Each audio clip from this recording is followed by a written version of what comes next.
Encore bonjour et bonsoir selon les endroits où vous vous trouvez, mes sœurs et mes frères.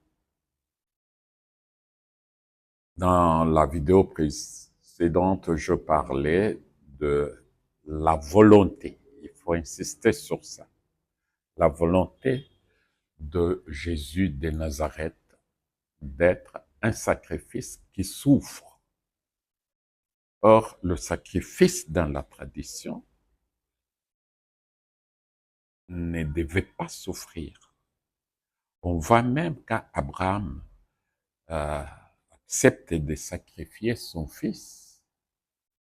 Il ne l'a pas fouetté avant. Il ne l'a pas fait souffrir avant parce que c'était une interdiction. Mais Jésus a choisi expressément de souffrir. On a des versets qui y font allusion, comme Lévitique 1, 1 à 5, que je veux lire. L'Éternel appela Moïse et lui dit depuis la tente de la rencontre: Parle aux Israélites en ces termes. Lorsque l'un d'entre vous offrira un animal en sacrifice à l'Éternel, il apportera un animal pris parmi les gros ou le petit bétail. Si c'est du gros bétail qu'on offre en holocauste, on apportera un mâle sans défaut et on l'offrira à l'entrée de la tente de la rencontre afin d'être agréé par l'Éternel. Celui qui l'offre posera sa main sur la tête de l'animal et celui-ci sera accepté comme victime expiatoire pour lui. Il le gorgera, le taureau, devant l'Éternel, et les descendants d'Aaron, les prêtres, offriront le sang. Ils en aspergeront tous les côtés de l'autel qui se trouve à l'entrée de la tente de la rencontre. Verset 4.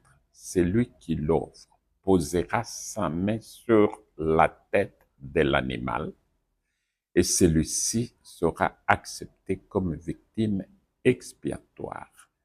Verset 5. Il égorgera le jeune taureau devant l'Éternel. Ceci englobe le fait de communier avec l'animal sacrifié en lui posant la main, c'est-à-dire en lui transmettant vos péchés. Et en même temps, lui vous transmet son innocence. C'est pourquoi cet échange-là, dans la logique de choses, ne devait pas faire souffrir inutilement le sacrifié. C'est pourquoi il est dit, on l'égorge. Quand j'ai fait mes recherches, il y avait même des gens qui avaient le métier d'égorger pour éviter la souffrance à l'animal.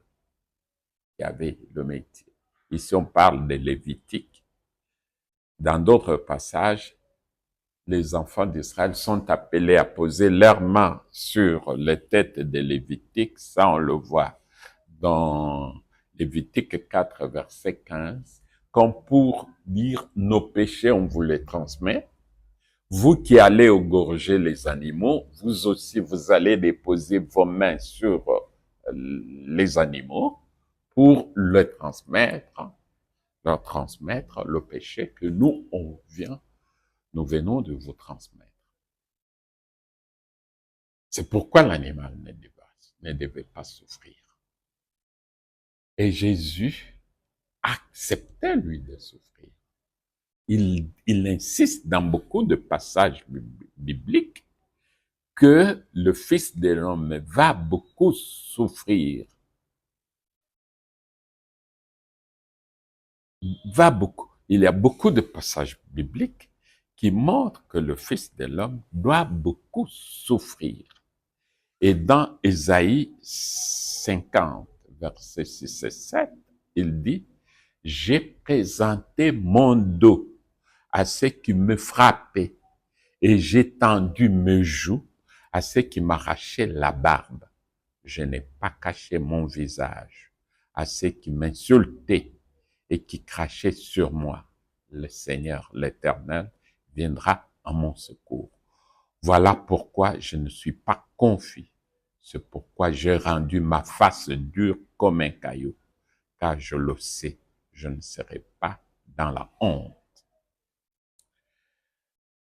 Ça, c'est le prophète Ésaïe qui prophétise 600 ans avant la naissance de Jésus que l'agneau offrira librement son dos. Si je parle de ça, c'est pour attirer l'attention des chrétiens que Jésus pouvait être décapité comme Jean, son cousin, Jean-Baptiste, son cousin qui a été décapité, mais lui, il n'a pas porté le péché. Mais Jésus, s'il était décapité, parce que Jean, en tant qu'être humain, il avait des péchés. Mais Jésus, comme il était sans défaut, lui, son sacrifice nous sauve.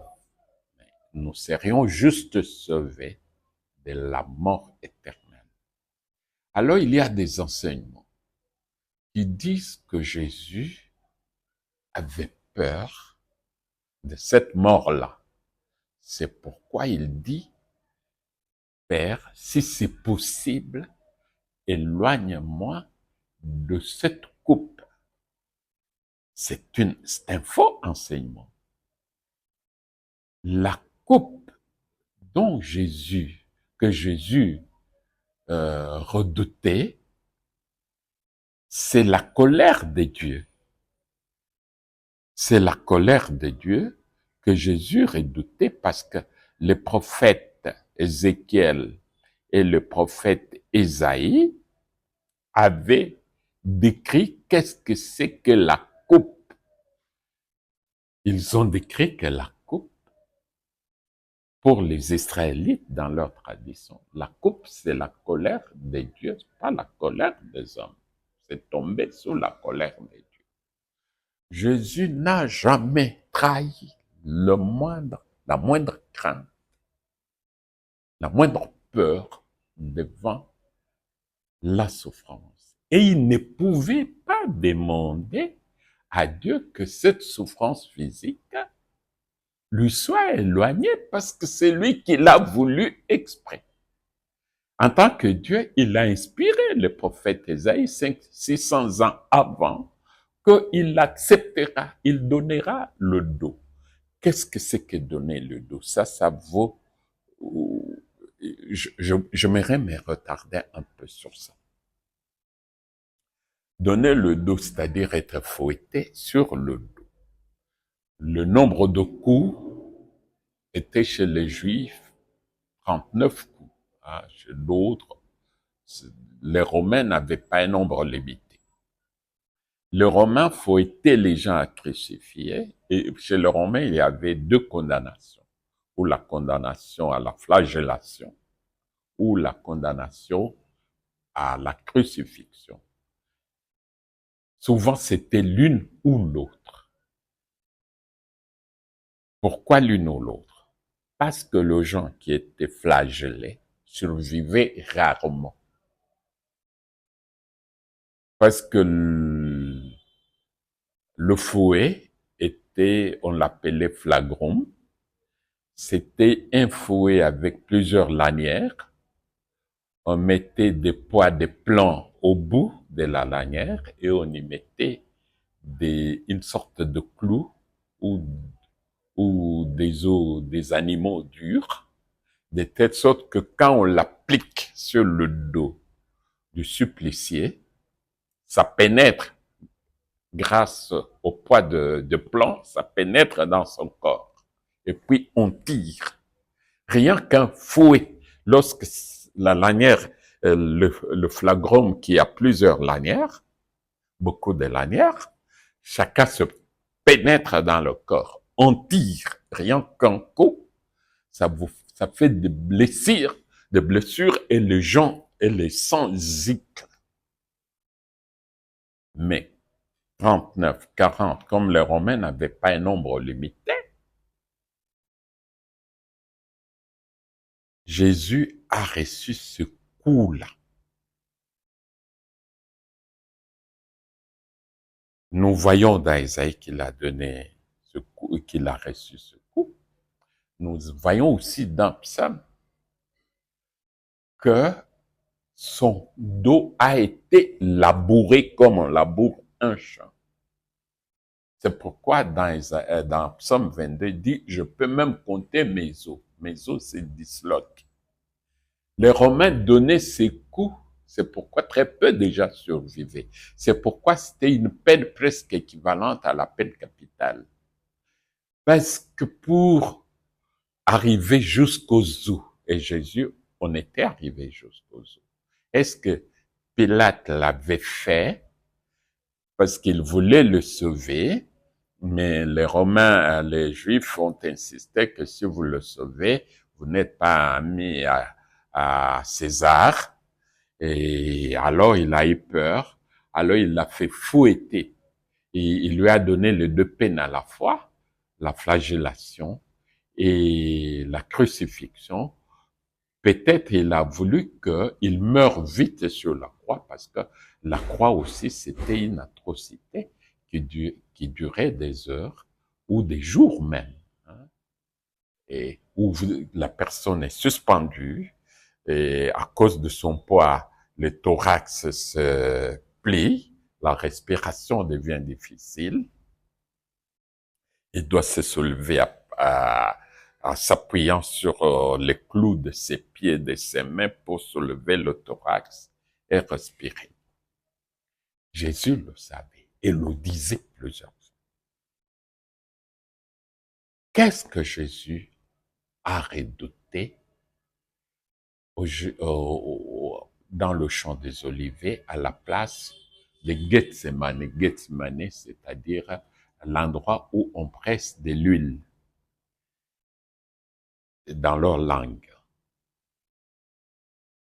C'est tout un symbole. Comme c'était un champ où on produisait des olives, on les pressait à cet endroit-là pour sortir de l'huile. Donc Jésus avait accepté exprès, il a choisi cet endroit exprès parce qu'il savait qu'il sera pressé. Il ne pouvait pas arriver à cet endroit librement à Gethsemane. On ne l'a pas encore arrêté. Et puis commencer à redouter qu'il ne soit pas pressé comme on presse des olives. Qu'est-ce que Jésus redoutait? Jésus avait eu conscience que, en portant le péché, son Père va se détourner de lui. Et son Père s'était détourné de lui. C'est pourquoi il a crié, mon Dieu, pourquoi m'as-tu abandonné? Un faux enseignement dit que si il s'est trompé, son Père ne l'avait pas abandonné. Ce cri, Jésus ne l'a pas improvisé. Il a été prophétisé 1000 ans avant par le roi David dans Psaume 22, verset 2. Mon Dieu, pourquoi m'as-tu abandonné? Le roi David n'avait pas été abandonné, n'avait pas poussé ses cris avant sa mort. Dans le même Psaume 22, on dit, le roi David dit, on a percé mes mains et mes pieds. On n'a pas percé à la mort du roi David, on n'a pas percé les mains et les pieds. Dans le même psaume, le roi David dit, on se partage mes habits et on tire au sort ma tunique. Tout ça, ce n'est arrivé quand Jésus n'est pas au roi David, c'était une prophétie.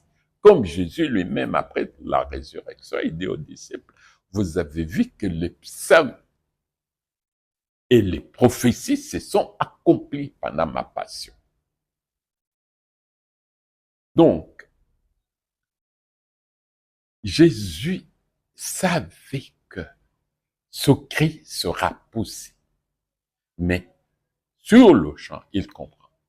Y a-t-il un autre moyen de sauver le monde sans que je ne sois séparé de Dieu?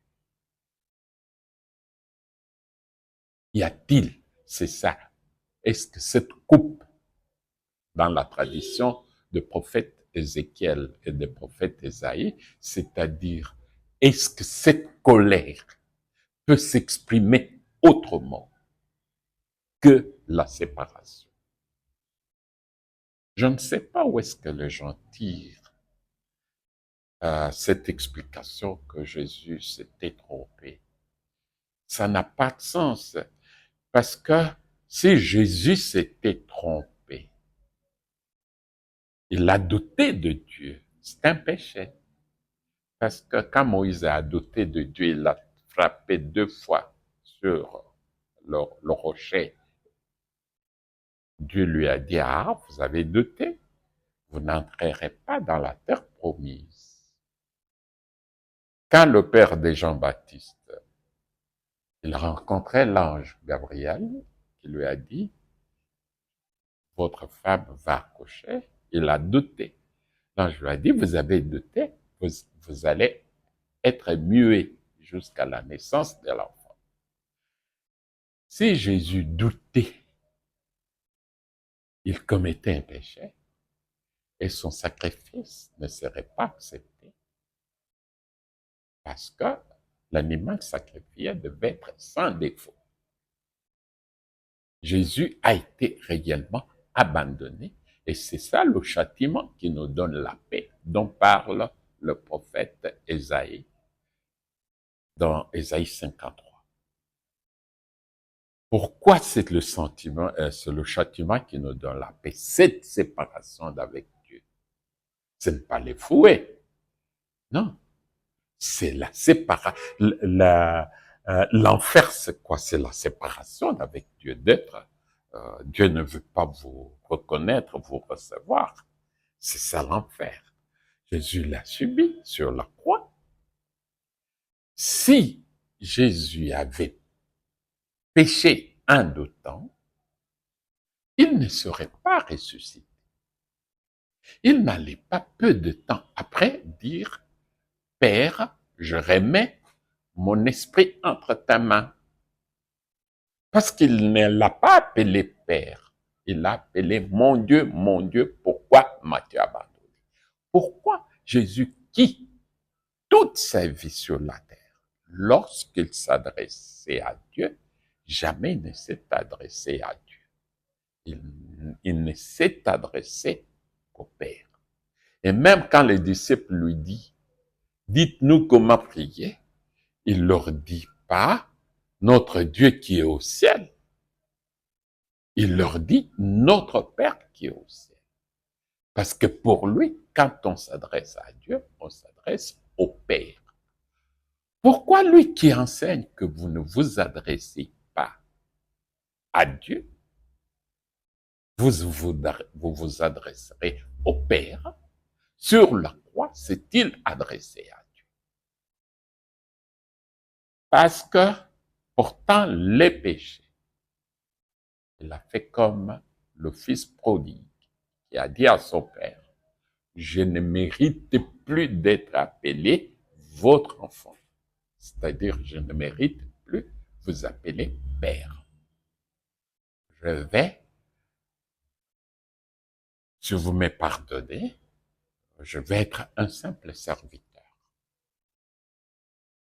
Jésus aussi se reconnaissant pécheur à cause de nos péchés, il s'est jugé indigne d'appeler Dieu mon Père. Et à ces moments-là, quand il y a eu séparation entre Dieu et Jésus, la terre entière a été couverte par les ténèbres.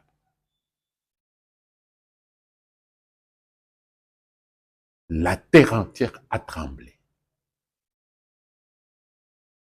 Voilà la coupe que Jésus redoutait. Ça a duré 3 heures. Puis, à 15 heures, Jésus plaidait, comme c'est présenté dans Psaume 22, comme dit Ésaïe, que le péché soit rouge.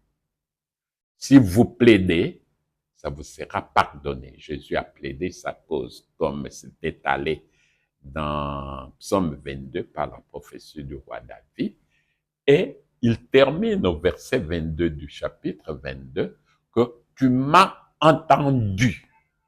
Parce que Ésaïe a dit, si vous plaidez, Dieu vous pardonne le péché. Jésus plaidant la cause, il termine le verset 22, tu m'as entendu, et il l'exalte. Et puis, cette réconciliation arrivant, le ténèbre disparaît, et puis Jésus rend l'esprit, son esprit entre la main de Dieu pendant le jour. Beaucoup de signes montrent que Jésus est mort quand la lumière est revenue. Parce que Jean décrit que on lui a donné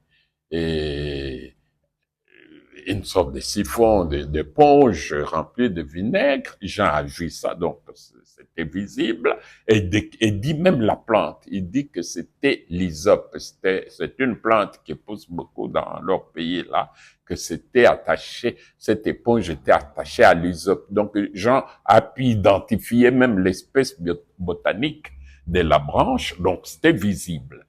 À ce moment-là, Jésus vit encore quand on lui donne cette éponge. Ce n'est qu'après qu'il va rendre l'âme. En remettant la main, cette fois-ci, il ne l'appelle plus Dieu. Il dit, Père, j'ai remis mon esprit entre ta main. C'est ça qui nous réjouit. Et puis la preuve est que 3 jours après, et si on compte les journées, il ressuscite. C'est pourquoi nous avons cette victoire.